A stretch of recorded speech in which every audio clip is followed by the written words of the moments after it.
Hello दोस्तों, आज फिर एक नई कहानी लेकर हाजिर हूँ जिसका शीर्षक है दोस्ती एक लिफाफा। दोस्ती कहा जाता है कि दोस्ती दुनिया का सबसे अनमोल खजाना है। यह जिसके पास हो उसे दुनिया की कोई ताकत हरा नहीं सकती। दोस्ती भी प्यार की तरह ही होती है। अगर यह दिल से जुड़ी हो तो फिर इसे दुनिया की कोई चीज़ हरा नहीं सकती, ना ही ख़त्म कर सकती है। प्यार के बाद दोस्ती या प्यार से पहले दोस्ती आती है, यह तो एक अलग बात है, पर आप जिसको ज़्यादा महत्व देते हैं वह ही पहले है। मैं ऐसा ही मानता हूँ, बल्कि कोई भी रिश्ता वह ही पहले है जिसे आप महत्व देना चाहते हैं या देते हैं। पर मैं फ़िलहाल दोस्ती पर लिख रहा हूँ, तो बाकियों की कहानी फिर कभी। तो आइए चलते हैं कहानी पर। दोस्ती एक ऐसा रिश्ता है जिसे आप खुद बनाते हैं, खुद ही आगे बढ़ाते हैं, खुद ही मिटा भी देते हैं। अब दोस्ती ज़रूरी नहीं कि तभी पक्की हो जब आप हम उम्र हों। यह किसी से भी हो सकती है, कभी भी हो सकती है। यह कहानी भी ऐसे ही दो दोस्तों की है। तो पहले मैं दोनों के बारे में थोड़ा आपको बता देता हूँ। कहानी अच्छी लगे तो लाइक, शेयर और सब्सक्राइब ज़रूर कीजिएगा। एक दोस्त का नाम सुधीर। सुधीर न काम करने की टेंशन, न काम करने की फ़िक्र। माँ बाप ने बहुत पैसा छोड़ रखा है, और सही बात यह है कि इन्हें काम करके कमाने खाने की थोड़ी कम आदत है और मेहनत भी नहीं होती। तो जो भी पैसा माँ बाप ने कमाया है उससे ही इस्तेमाल करके अपना जीवन हंसी खुशी से निकाल रहा है। और दूसरा दोस्त है रघु। पढ़ा लिखा, पर कोई नौकरी देने को तैयार नहीं। माँ बाप दोनों ही भगवान को प्यारे हो चुके हैं और ज़िंदगी से लड़ने के लिए छोड़ गए हैं रघु को। इन दोनों की दोस्ती भी अजीब कहानी है। इन दोनों की दोस्ती रेड लाइट पर हुई थी। जब एक बार सुधीर अपनी कार से रात को ज़्यादा पीकर रेड लाइट पर ही सो गया था, तब रघु ने उसे होश दिलाया, उठाया, और उसी दिन से सुधीर जब भी उस लाइट से गुजरता रघु से मिलकर जाता था। ऐसे इनकी दोस्ती ना जाने कब जान से प्यारी हो गई, पता ही नहीं चला।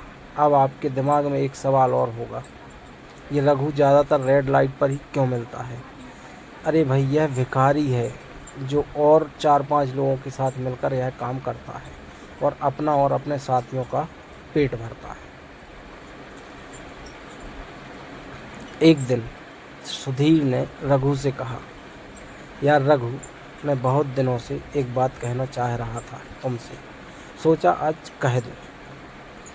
तो रघु बोला, सुधीर, जानता हूँ तू क्या कहना चाहता है, यही ना कि मैं यह सब छोड़ दूँ और तेरे साथ रहने लगूँ। सुधीर बोला, जब जानता है तो मेरे साथ क्यों नहीं रहता? यार, मैं यहाँ खुश हूँ और मैंने बहुत दुनिया देखी है, और फिर इन सबको कौन देखेगा? इनका मेरे सिवा और मेरा इनके सिवा अब है कौन? सुधीर पहले भी ऐसी कई नाकाम कोशिशें कर चुका था, पर रघु यहाँ से जाने के लिए तैयार नहीं हुआ। फिर सुधीर ने इस बात को ख़त्म करते हुए कहा, अच्छा चल, कोई बात नहीं, यह बात तेरी मान ली, पर तुझे भी आज मेरी एक बात माननी पड़ेगी। रघु बोला, हाँ, इसके अलावा कोई भी बात मान लूँगा, तू एक बार बोल। सुधीर बोला, मेरा मन है कि हम दोनों एक साथ पार्टी अटेंड करें, खूब नाचेंगे और पिएंगे। रघु बोला, वैसे तो मैंने कभी पी नहीं, तुझे पता है, और यह डांस पार्टी वगैरह भी अच्छी नहीं लगती, पर तू कहता है तो तेरे साथ एक बार ज़रूर चलूँगा। पर कहते कहते रघु रुक गया। सुधीर भी समझ गया कि रघु की यह किंतु परंतु पर क्या है। वह बहुत गरीब है और उसके पास ऐसे कपड़े भी नहीं हैं कि वह उसके साथ पार्टी में जा सके। सुधीर बोला, यार अब पर मत लगा, मुझे भी पता है कि तू क्या सोच रहा है, तू किसी बात की फिक्र मत कर, बाकी सब मुझ पर छोड़ दे। बस फिर क्या था।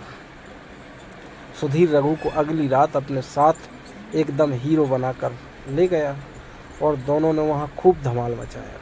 रघु ने भी सुधीर के कहने पर थोड़ी पी ली थी और बहक गया था, पर दोनों ने खूब मस्ती की, खूब नाचे। और फिर सुधीर रघु से बोला, चल यार, आज तुम मेरे घर चलो, वहीं सो जाना। तो रघु बोला, नहीं यार, आज मैंने तो बहुत खा पी लिया, पर ना जाने मेरे उन साथियों का क्या हुआ होगा, उन्हें आज भरपेट खाना भी मिला होगा या नहीं। मुझे अब चलना चाहिए। सुधीर के लाख समझाने के बाद भी रघु नहीं माना, तो सुधीर खुद ही उसे रेड लाइट पर छोड़ आया और ज़बरदस्ती उन सब के लिए खाना भी दे दिया। यहाँ रघु ने भी सुधीर की बात मान ली और सबको खाना बांट दिया। कहानी अच्छी लगे तो शेयर, लाइक और सब्सक्राइब जरूर कीजिएगा दोस्तों। नित्य नई नई कहानियाँ मिलेंगी। ऐसे ही कहानी आगे चलती रही और दोनों की दोस्ती गहरी होती गई। पर एक दिन सुधीर का एक आदमी रघु के पास आया और बोला कि सुधीर की तबीयत अचानक बहुत ख़राब हो गई है और वह आखिरी स्टेज पर है। उसकी दोनों किडनी खराब हो गई है ज़्यादा शराब पीने से। रघु अस्पताल पहुंचा तो पता चला कि उसकी जान बचाई जा सकती है अगर किसी की किडनी उसकी किडनी से मिल जाए। रघु के टेस्ट कराने के बाद पता चला कि रघु की किडनी सुधीर की किडनी से मिल रही है और रघु सुधीर के लिए जीवन दान बन सकता है। डॉक्टर्स से बात करके रघु ने ऑपरेशन की डेट ले ली और सुधीर से मिलने उसके रूम में गया।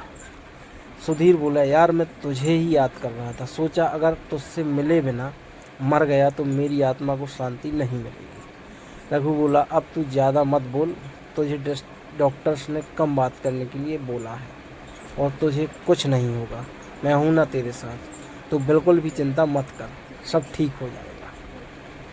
सुधीर बोला, अब कुछ ठीक नहीं होने वाला यार, बहुत देर हो गई, देख कुदरत का खेल, तू इतना पढ़ा लिखा होकर भी क्या कर रहा है और मेरे पास सब कुछ होने के बाद भी मैंने कुछ नहीं किया। रघु बोला, यह सब जाने दे यार और अपना ध्यान रख, तुझे कुछ नहीं होगा। सुधीर बोला, तू आ गया, मुझे चैन मिल गया, मुझे तुम्हें कुछ देना है। उसने अपने तकिए के नीचे से एक लिफाफा निकाला और रघु को दे दिया। यह रख लो, यह तुम्हारे लिए है। रघु, नहीं, मैं यह नहीं लूँगा। सुधीर बोला, जानता हूँ कि तुम बहुत खुददार हो, इसीलिए पैसे नहीं दे रहा, पढ़ लेना, कुछ लिखा है तुम्हारे लिए। रघु बोला, ठीक है, रख लेता हूँ, अब तुम आराम करो। यह सब कहकर रघु सुधीर को सुलाकर वहाँ से निकल जाता है।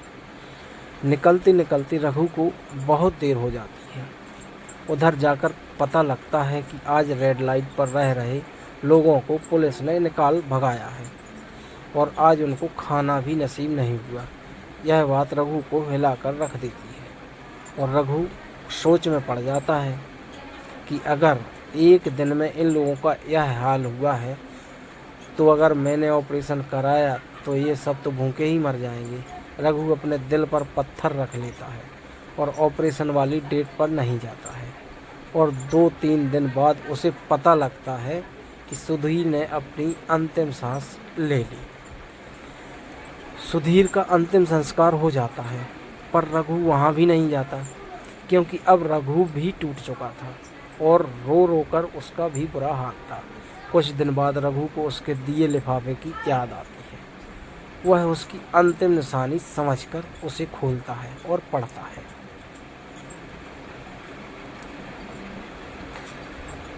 कैसा है मेरा खुददार दोस्त, मैं जानता हूँ कि तू मुझे बहुत प्यार करता है और ना जाने क्यों मुझे ऐसा लग रहा है कि तेरी किडनी मेरी किडनी से मिल जाएगी और तू अपनी किडनी मुझे दिए बिना नहीं रहेगा।